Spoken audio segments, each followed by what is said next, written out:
Seoul was recently crowned Best City of 2024. This worldwide interest in South Korean culture has expanded to include its buildings and cityscapes, and the architects, one of cultural pride and vibrant creativity. 안녕하세요, 원다입니다. 세계적 경제매체 블룸버그에서 3개월 이상 야심차게 기획하고 제작한 한국에 대한 다큐멘터리 시리즈가 지난달 방영되며 세계인들의 시선을 끌고 있습니다.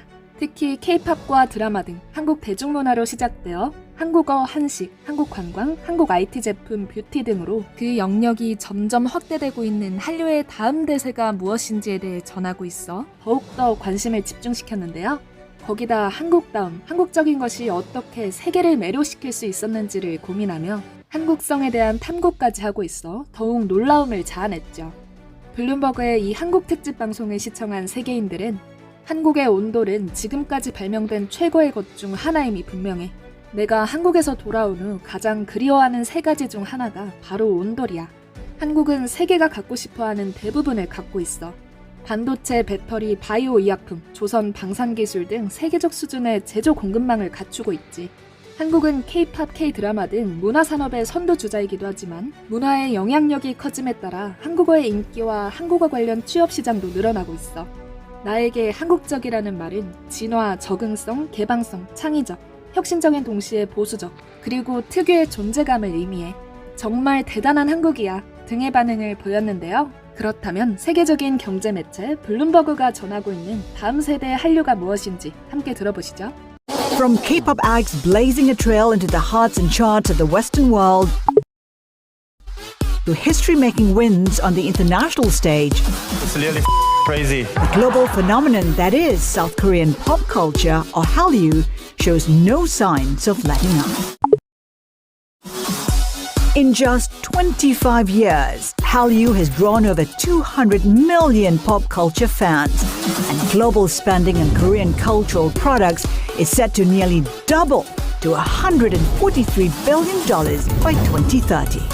To top it off, Seoul was recently crowned Best City of 2024 by designers and creatives around the globe. This worldwide interest in South Korean culture has expanded to include its buildings and cityscapes and the architects behind them. The South Korean capital is in the midst of a renaissance, embracing architecture, showcasing the nation's skill in merging tradition with innovation. It's a powerful reminder that in Korea, every building tells a story, one of cultural pride and vibrant creativity. 세계적인 경제 매체 블룸버그가 전하고 있는 다음 한류는 다름 아닌 한국의 건축과 디자인인데요. 전 세계의 디자이너들과 큐레이터들에게 널리 인정받고 있는 한국적인 멋스러움을 지닌 한국의 현대 건축물들이 한국인들의 정체성을 보여주고 있다고 블룸버그는 말합니다. 즉, 문화유산을 존중하고 조상의 지혜를 잘 활용하면서도 새로운 트렌드까지 반영하는 한국의 현대 건축물을 통해 한국인이란 어떤 사람들인가에 대한 대답을 찾을 수 있다는 거죠. The story of South Korea's architectural renaissance is written in the streets of Seoul. Just as the Korean cultural wave tapped diverse elements to forge a modern Korean identity, its contemporary architecture is constantly evolving, blending tradition with today's global trends to transform the country's built environment. In the past, South Korea's architectural identity was heavily influenced by Confucian values. Post-liberation and post-Korean War in the 1950s, South Korea's economy boomed. As South Korea emerged from its position as one of the poorest countries in the world and personal wealth began to flourish, the nation embarked on a journey to redefine what it truly means to be Korean. If the beating heart of Koreanness is housed in its people and their arts, then the depth of its soul resides in its architecture. Architects in Seoul are reshaping Korea's urban landscape, fueled by the progressive tastes of the nation's youth, the global ascent of the Korean cultural wave, and a renewed appreciation for the country's rich heritage. I'm here with Tae-yo Young, founder of Tae-yo Young Studio, a design studio that embraces traditional and contemporary elements. Teo, talk to us about how you translate tradition into the present. It starts with finding a narrative for the space, what's the memory of the site, and how can we add value to our project. For instance, the space for Blue Bottle Coffee, we really wanted to do research on the early 1900s traditional housings. What were they like when electricity was introduced, when water plumbing was introduced, and glass was introduced. So those were the factors that we wanted to highlight and also create a sense of home where you would find a beautiful courtyard at the end of the alleyway. Teo, how can design, how can architecture signal Koreanness? There is a term called the memory of the site. Especially when you're creating space or architecture, you really need to understand the history that's being kept within the site.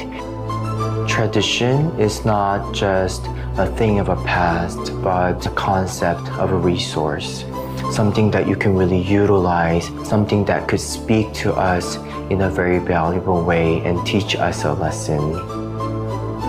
It's been a long question from the past, who we are, how do we want to live, and how do we want to die?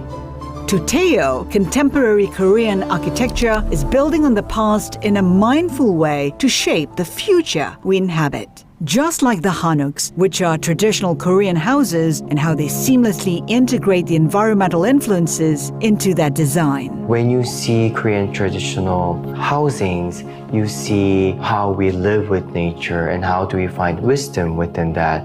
So we have a courtyard and we use a certain materials such as stone, wood, and sand. And I think everything just resonates with how do we want to live. There is an old saying in Korea that says, "거미 불루, 화이 불치." It means simple but not humble, and beautiful but not extravagant. It's really about finding balance in things, and this old saying was actually the guideline for building royal palaces. So it has a tremendous impact on Korean architecture. To find that fine line of finding where you live and coexist with others and with nature. This design philosophy reveals why Korean architecture often embodies simplicity and fluid, streamlined forms. But how does that translate to in real life in architecture? When you take a look at some of the Korean buildings, it's glossy, sleek on the outside, and if you look closer, you see Hanok principles. What does that actually mean? Being simple means erasing the decorativeness and looking at the essence and the pure things in life. That's why we use very natural-based materials and come up with very simple gestures of architectural languages. I think even just the simple wood has so much narrative to share.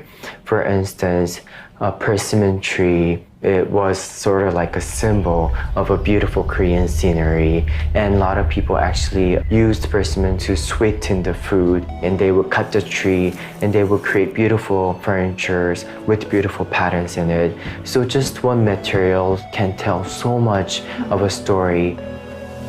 I think it lives within our DNA, how we utilize lighting, of bouncing the natural light into our spaces.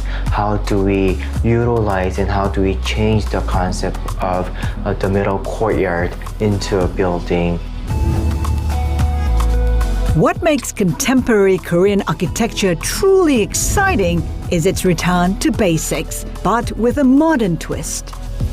I think we're really trying to discover what new luxury is. From large-scale public projects to ambitious commercial and retail spaces, Korean architects are renegotiating what it means to be Korean.